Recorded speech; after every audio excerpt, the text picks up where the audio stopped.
जब यह सैनिक मैदान जंग में आराम कर रहा था तभी उसे सामने खाली जगह में रोशनी की एक किरण दिखाई दी। उसे शक हुआ, इसलिए वह देखने गया, लेकिन वहाँ एक खूबसूरत औरत की तस्वीर पड़ी थी। उसने सोचा कि शायद किसी साथी की गलती से गिर गई है, इसलिए उसने तस्वीर अपनी जेब में रख ली। लेकिन अगले ही पल जब उसकी आंख खुली तो पूरी टीम खतरे में थी, सिर्फ लोगन ही किसी तरह बच पाया। मेडिकल स्टाफ ने उसे वही तस्वीर दी। उन्होंने कहा, मैंने तुम्हें इसे उठाते देखा था, लगता है इसी तस्वीर ने तुम्हारी जान बचाई। लोगन ने कहा, ये मेरी नहीं है। लोगन तस्वीर को उसके असली मालिक तक पहुंचाना चाहता था, लेकिन कई महीने बीतने के बाद भी कोई उसे पहचान नहीं पाया। उसके साथियों ने कहा कि तस्वीर वाली औरत उसकी लकी देवी है, अगर वह जिंदा जंग से बाहर निकल आया है तो उसे उस औरत का शुक्रिया जरूर करना चाहिए। इसी बीच गोलियों की आवाज उस जगह पर गूंजी जहां उसका साथी खड़ा था। एक बार फिर लोगन किस्मत से बच गया और उसे समय से पहले घर जाने की इजाजत मिल गई। लेकिन उसके घर पहुंचते ही उसकी बहन का परिवार डर गया, क्योंकि लोगन को बहुत ज्यादा सदमा लगा था। वह हर वक्त डरा हुआ रहता था। वह इस परेशानी से छुटकारा पाना चाहता था। सबसे पहले उसने सोचा कि जिस औरत की तस्वीर ने उसकी जान बचाई उसका कर्ज चुकाना चाहिए। फिर वह उस औरत को ढूंढने निकल पड़ा। जल्द ही उसे तस्वीर में दिख रहा लोहे का टावर मिल गया। साथ ही उसे पता चला कि उस औरत की मौत हो चुकी थी। वह शहर से बाहर कुत्तों की एक दुकान चलाती थी। लोगन उस पते पर उसके घर पहुंच गया। वहाँ उसने मानसा को देखा। लोगन उसे देखते ही बस देखता रह गया, लेकिन मानसा का ध्यान सिर्फ लोगन के कुत्ते पर था। सामने खड़े इस खूबसूरत आदमी से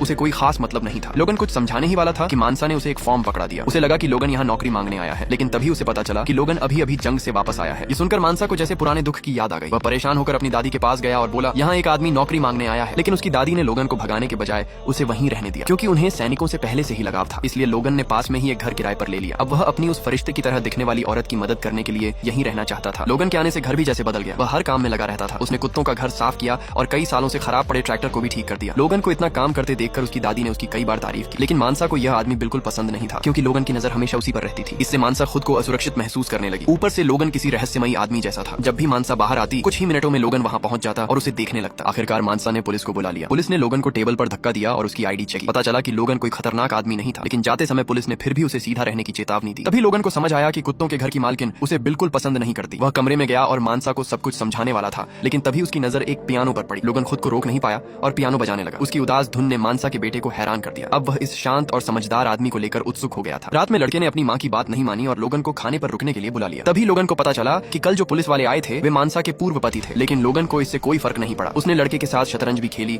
और दोनों ने तय किया कि जो हारेगा वही बर्तन धोएगा। आखिर में लोगन जानबूझकर हार गया। ये देखकर मानसा को यकीन ही नहीं हुआ। उसे लगा कि इस आदमी के अंदर एक अच्छा और नरम दिल भी है। धीरे धीरे मानसा ने भी उससे डरना छोड़ दिया। जब लोगन जाने लगा तो उसने एक बार फिर अपने असली मकसद के बारे में बताना चाहा, लेकिन वह बोल नहीं पाया। उस तस्वीर का मानसा के लिए जरूर कोई खास मतलब था। लोगन नहीं चाहता था कि मानसा अपने पुराने दुख को फिर से याद करे। एक दिन मानसा अपनी दादी के साथ कब्रिस्तान गई। वहाँ उस इंसान की कब्र थी जिसे वह आज तक भूल नहीं पाई थी। घर लौटने के बाद मानसा बिल्कुल चुप थी। तभी उसकी नजर बाढ़ पर उगी घास पर पड़ी और वह अचानक गुस्से से भर गई। उसने गुस्से में फूलों का गमला भी तोड़ दिया। लोगन ने यह सब देख लिया और उसे शांत करने की कोशिश की, लेकिन मानसा रोती रही। असल में उसका भाई 1 साल पहले जंग में मारा गया था, लेकिन अधिकारियों ने उसकी मौत की असली वजह बताने से इनकार कर दिया था। बाद में किसी ने चुपके से उसे बताया कि उसके भाई को एक सेना ने मार दिया था। परिवार उसके भाई की मौत को किसी तरह स्वीकार कर सकता था, लेकिन वह यह बात नहीं मान पा रहा था कि मानसा को भी उससे दूर कर दिया गया। इसी वजह से वह घास को देखकर गुस्सा हो गई थी, क्योंकि दीवार में रखी वह किताब उसने और उसके भाई ने बचपन में साथ मिलकर लिखी थी। उस दिन से लोगन धीरे धीरे मानसा के दिल में अपनी जगह बनाने लगा। उसकी दादी भी लोगन को पहले से ज्यादा पसंद करने लगी, यहाँ तक कि लड़का भी दोनों के रिश्ते को पसंद करने लगा था। ऐसा लग रहा था कि सब कुछ ठीक चल रहा है, लेकिन तभी एक दिन मानसा का पूर्व पति लड़के को बेसबॉल खेलने ले गया। वापस आने पर लड़के के चेहरे पर चोट लगी हुई थी। मानसा ने बस इसकी शिकायत की, लेकिन उसका पूर्व पति बहुत गुस्सा हो गया। उसने मानसा का हाथ जोर से पकड़ा और उसे धमकी देने लगा। तभी लोगन अचानक वहाँ पहुंच गया। मानसा का पूर्व पति उसे देखकर और भड़क गया, लेकिन लोगन की आंखों में इतना गुस्सा था कि वह सहन नहीं कर सका। आखिर में उसके पूर्व पति ने लोगन की तरफ उंगली उठाई और उसे आगे से संभल कर रहने की धमकी देकर चला गया। इसके बाद लोगन ने मानसा से पूछा, तुम अभी भी अपने पूर्व पति के घर में क्यों रहती हो? मानसा ने बताया कि इस शहर में उसके परिवार की बहुत इज्जत और ताकत है। अगर वह वहाँ से चली गई तो अपने बेटे को अपने पास रखने का हक भी खो सकती है, और उसका पूर्व पति ही उस लड़के का पिता था। वह अपने बेटे के लिए सब कुछ सह रही थी, लेकिन लोगन को यह बात पसंद नहीं आई। वह दरवाजा खोलकर बाहर चला गया। मानसा कुछ सेकंड तक वहीं खड़ी रही। फिर अचानक वह खुश होकर लोगन के पीछे भागी और चिल्लाई,